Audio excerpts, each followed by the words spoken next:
సరే అన్న, మరి అమ్మ నాన్న అప్పుడైతే బాధపడి ఉంటారు. తర్వాత మీరు మూవీలో ఈ పాట చూసినాక ఏమన్నారన్న? తర్వాత చాలా అంటే అమ్మ ఎక్కువ రోజులు లేదు.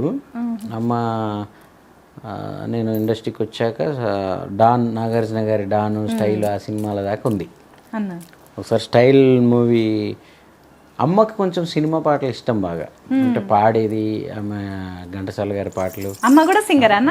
సింగర్ ఆమె, మంచి సావిత్రి గారి లాగా తయారయ్యేది. ఇక అమ్మ ఈడ కూడా ఉంది, నేను ఉంది.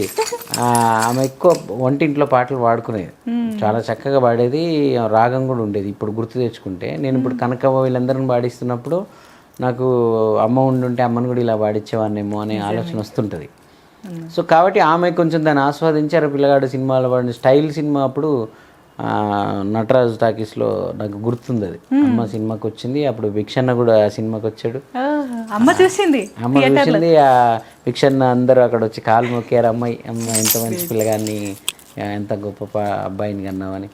చాలామంది అక్కడ ఉన్న వాళ్ళందరూ కూడా అమ్మని చాలా, లారెన్స్ మాస్టర్ కూడా మాట్లాడండి ఫోన్ చేసి. నేను ఇంటి దగ్గర ఉంటే అమ్మతో మాట్లాడండు. నాన్న గురించి తెలుసు కదా, నాన్నలు బయటపడరు, ప్రేమ లోపల వాళ్ళు లోపల ఒక గర్వంతో ఉంటాడు మా నాయన. కానీ